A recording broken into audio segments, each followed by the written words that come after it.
ધોરણ 12 ઇંગ્લિશ વર્ષ 18-19 પ્રકરણ 3 સ્ટોપ ઓવર થિંકિંગ.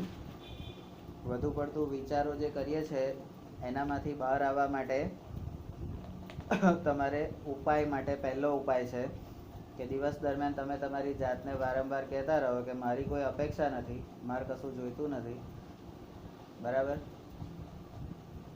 હું જે પણ અને જ્યારે પણ કંઈક થશે તો એને હું ફોડી એટલે પડશે એવા દેવા છે, બરાબર. When you think about a stressful day that lies in front of you, your thoughts run approximately like this: oh my god, I have so much to do. I must do X and Y and Z, and after that A and B needs to get sorted out as well. I don't know how I am going to do it all. I won't even have time to eat. જ્યારે તમે તમારી સમક્ષના તણાવના દિવસ વિશે વિચારો છો ત્યારે તમારા વિચારો લગભગ આ રીતે ચાલતા હોય. જ્યારે આપણે ટેન્શનમાં હોય ત્યારે, અને ટેન્શનમાં હોય એનું એક શ્રેષ્ઠ ઉદાહરણ મુન્નાભાઈ MBBS પિક્ચરનું જહીરભાઈને જ્યારે કહે છે કે ભાઈ તને કેન્સર છે, 1-2 दिन में सब निपटा के आ जाओ, બરાબર, ત્યારે એ જે વર્ણન કરે છે એ આ વિચારો છે કે ભાઈ माँ को हज भेजना है, हो जाएगा, बहन की शादी करनी है, हो जाएगा. એ જે બધું કહે છે ને એ આને પ્રત્યક્ષ તમે એની સાથે તમે જોડી શકો. હે ભગવાન, મારે કેટલું બધું કરવાનું છે, બધું બાકી છે.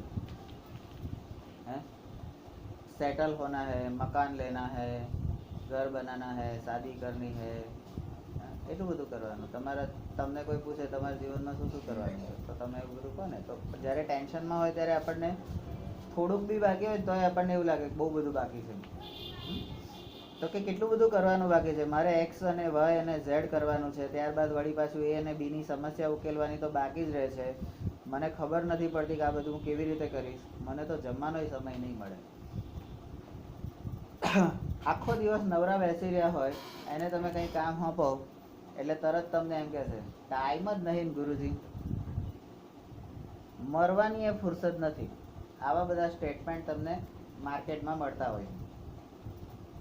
આપણા રોજિંદા જીવનમાં આવા બધા ઘણા બધા લોકો, આપણને ખબર હોય કે હું મંદિરના ઓટલે બેઠો બેઠો તમાકુ ખાય છે અથવા તો પંચાયત કરે છે, પટલાઈઓ કરે છે, આવતા જતા બધાને હળિયો કરે છે, આપણે એને જોઈએ છે, બરાબર. અને આપણે એને કહીએ છીએ કે ભાઈ મરવાનો ટાઈમ નહીં, મારે તો આ કામ છે ને પેલું કામ છે ને ઢીકણું કામ છે ને ફલાણું છે ને, બરાબર. તો આટલા બધા કામ છે તો તું અહીં બેસી શું કરવા રહ્યો છું?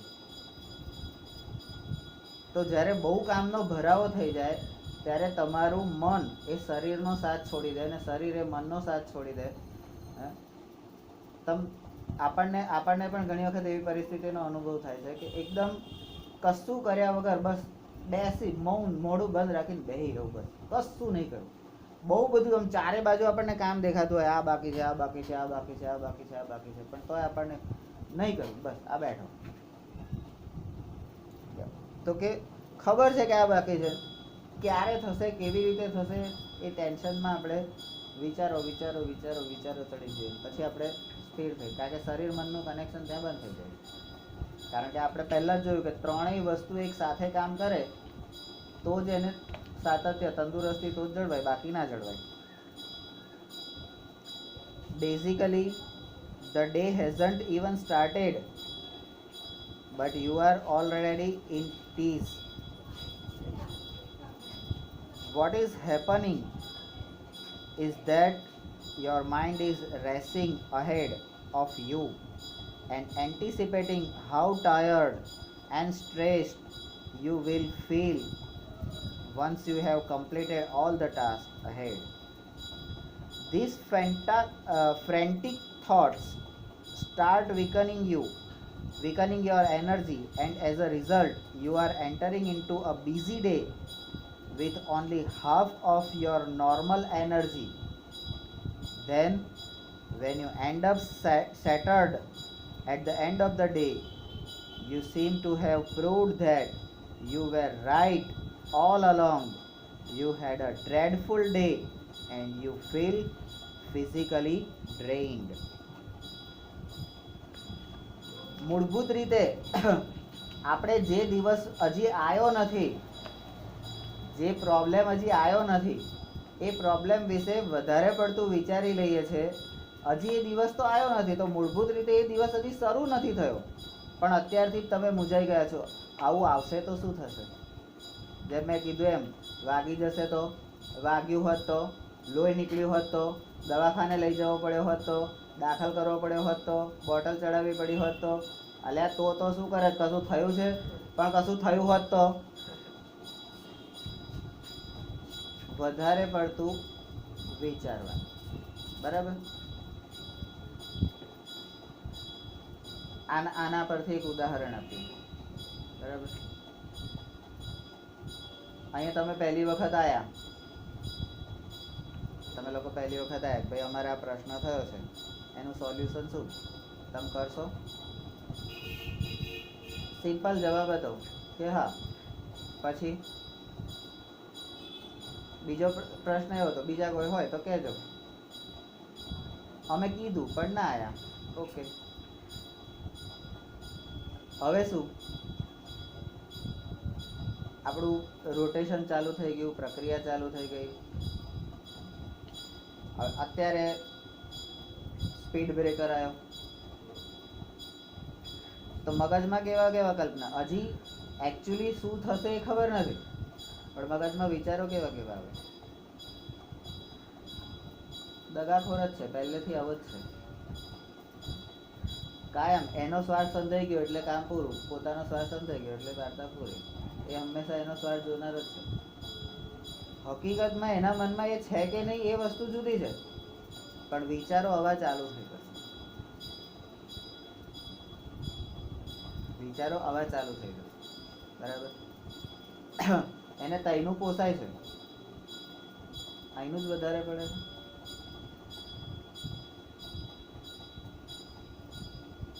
ત્યાં એમ ભણાય છે ભરીને, અહીંયા જ મફતી હોતું છે. કેટલા બધા અસંખ્ય વિચારો આવે. બરાબર? તો એ વિચારોને તમે આ અહીંયા આગળ આની સાથે તમે આ જે ટોપિક છે એ ટોપિક સાથે સાંકળો એટલે તમને ક્લિયર કટ ખ્યાલ આવી જશે કે ભાઈ જે પરિસ્થિતિ હજી આવી નથી એ પરિસ્થિતિ વિશે વિચારીને આપણે પહેલેથી મૂંઝાઈ જઈએ છીએ. જ્યારે આપણે, મેં આગળ કીધું છે કે જ્યારે આપણે કોઈ પણ વસ્તુની ના પાડીએ છીએ એટલે આપણા શરીરની અડધી એનર્જી ત્યાં ઓછી થઈ જાય છે.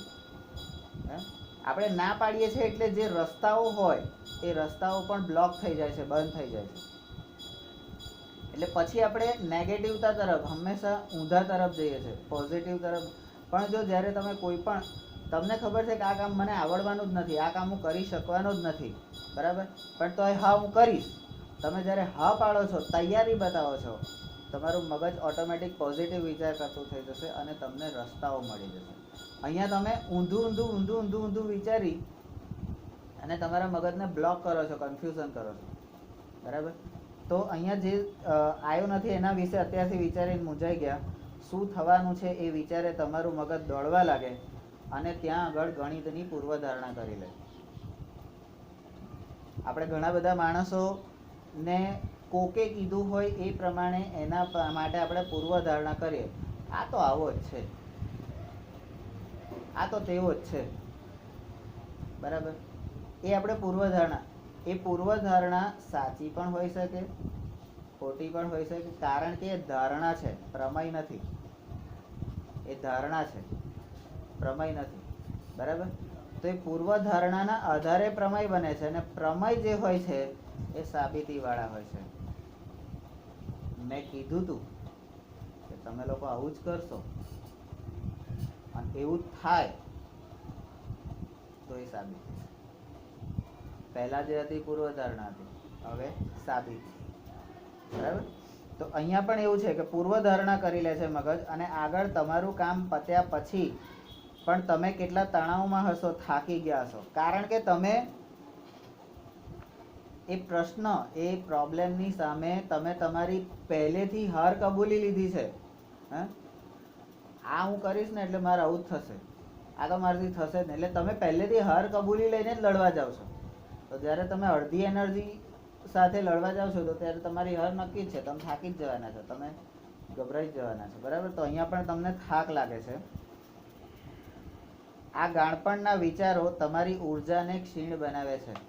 બરાબર? જ્યારે તમે નેગેટિવતા તરફ, નકારાત્મકતા તરફ જાઓ છો ત્યારે તમને તમારી જે શક્તિ છે, તમારી જે ક્ષમતા છે એ ધીરે ધીરે ઓટોમેટિક ઓછી થઈ જાય છે. કારણ કે મેં જે તે વખતે કીધું હતું, નબળાનો ભગવાન નથી.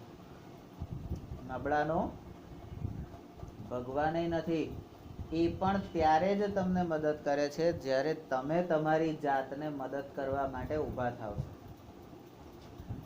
તમે એકવાર હા હું કરી શકું છું એમ કરીને ઊભા થાવ, બધા જ રસ્તા તમને ચારે બાજુથી મદદ મળી રહેશે, ચારે બાજુથી લોકો મળી રહેશે. પણ ઊભા થવાની જરૂર છે, એ હિંમત બતાવવાની જરૂર. આપણે તો હિંમત બતાવતા પહેલા જ કે ફેફે થઈ જઈએ તો પછી રિઝલ્ટ એવું જ આવે, તો પછી એનું પરિણામ ના આવે. બરાબર? તો એ રીતે તમારી ઉર્જાને ક્ષીણ બનાવે છે અને એના કારણે તમારો વ્યસ્ત દિવસ તમારી સ્વાભાવિક ઉર્જા કરતાં અડધા ભાગની ઉર્જાથી શરૂ થાય છે. નોર્મલી તમારામાં પહાડ ઉચકવાની તાકાત છે. નોર્મલી તમારામાં પર્વતને આમ ઊંચો કરી નાખી દેવાની તાકાત છે. પણ જ્યારે તમે નકારાત્મક વિચારો છો, તમારાથી એક કાંકરી, એક ઠીકરું પણ ઊંચું નહીં થાય. કારણ કે એ ઊંચું કરતા તમને સારું આ મારાથી ઊંચું થશે કે નહીં, તમને મનમાં પહેલો નકારાત્મક વિચાર આવશે. પણ આપણે કોણ છે? તો આપણે પર્વતોને ઉખાડીને ફેંકી દેનારા લોકો છે. આપણે એટલી તાકાતવાળા, ઉર્જાવાળા લોકો છે. આપણે શું કરવા નેગેટિવ વિચારીએ? બરાબર? આપણે પોઝિટિવ જ વિચારવાનું. પછી દિવસના અંતે જ્યારે તમે માનસિક રીતે ભાગી પડો, હવે તમારે જે કરવું હતું એ આખો દિવસની મહેનત કરી, મજૂરી કરીને તોય ના થયું, તો શું થાય? માણસ હતાશ થઈ જાય, ભાગી જાય, નિરાશ થઈ જાય. બરાબર? ત્યારે તમે બધી જ રીતે તે વિચારતા હતા એ સાચા હતા એમ માને. હવે જ્યારે તમે પહેલેથી જ તમે ઊંધું જ વિચાર્યું છે કે આવું જ થવાનું છે, મારું નુકસાન જ થવાનું છે, અને તમે અડધી ઉર્જા સાથે એનો સામનો કરો છો, તમારું નુકસાન થાય. પછી તમે એવું વિચાર, જોયું હું કહેતો હતો ને એ સાચું, હું કહેતો હતો ને સાચું પડ્યું. જો હું નતો કહેતો કે આવું જ થશે એમ. પણ ભાઈ તું પહેલેથી જ અવરે રસ્તે ચડ્યો છું, તેમાં કોઈ શું કરે? તું પહેલેથી સીધે રસ્તે ચડ્યો હોત તો આ પ્રોબ્લેમ જ નતો. પણ તું પહેલેથી અવળે રસ્તે ચડ્યો છું તો એ થવાનું જ છે.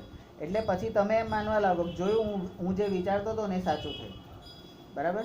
આમ તમારો દિવસ અતિશય ખરાબ પસાર થાય છે અને તમે શારીરિક શક્તિ હણાઈ ચૂકી છે એવો અનુભવ કરો છો.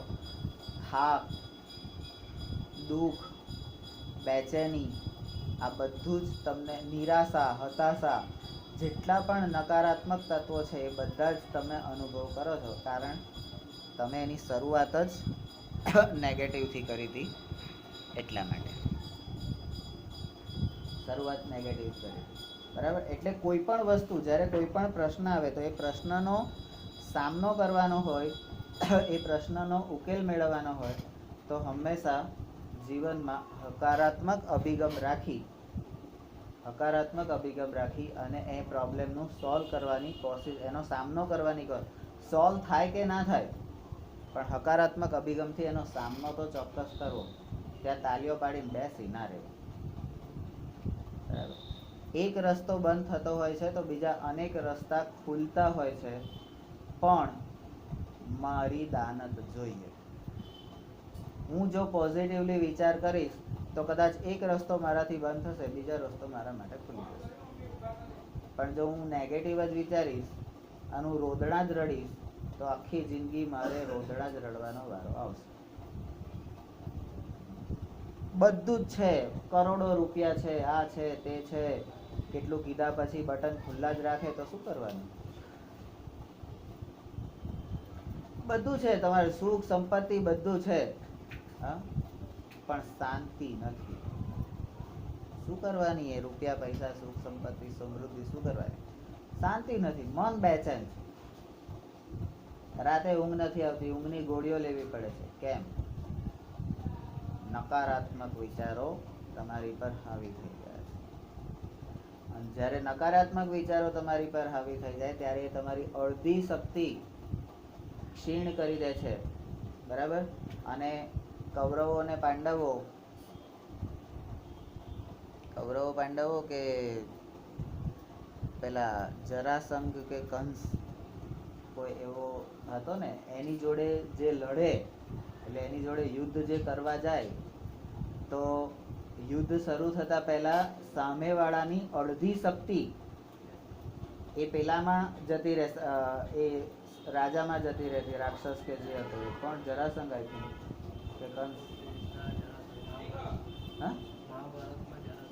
હા, જરાસંઘ. તો એ જરાસંઘ જે હતો એને એવું વરદાન હતું કે તારી સામે જે દુશ્મન લડવા આવશે એ દુશ્મનની અડધી તાકાત જે છે એ તારામાં આવી જશે. બરાબર? તો એની અડધી તાકાત તારામાં, એટલે તમે જરાસંઘને હરાવવા યુદ્ધ કરવા ગયા છો, પણ તમે ત્યાં મેદાન ઉપર પહોંચો છો ને તમારી અડધી શક્તિ તો જતી રહે છે. હવે અડધી શક્તિ સાથે તમે એની સાથે લડીને શું હાર જ થવાની છે? હાર જ ખમવાની છે. કારણ કે પહેલેથી તમારા મગજમાં નકારાત્મક વિચાર જ આવી ગયો છે કે આપણે નહીં જીતી શકીએ, આપણે નથી જીતી શકતા એવો વિચાર આવ્યો એટલે સમજી જવાનું કે તમારું કામ ફૂલ. બરાબર? એટલે કોઈ પણ પ્રશ્ન જીવનમાં આવે તો એનો હકારાત્મક અભિગમથી રસ્તો કાઢવાની કોશિશ કરવાની. બરાબર? હકારાત્મક અભિગમ એટલે શું? I can do, I will do. બરાબર? હું કરી શકું છું અને હું કરીશ જ. બરાબર? તાલીઓ પાડીને બેસી નહીં જવાનું. પડી?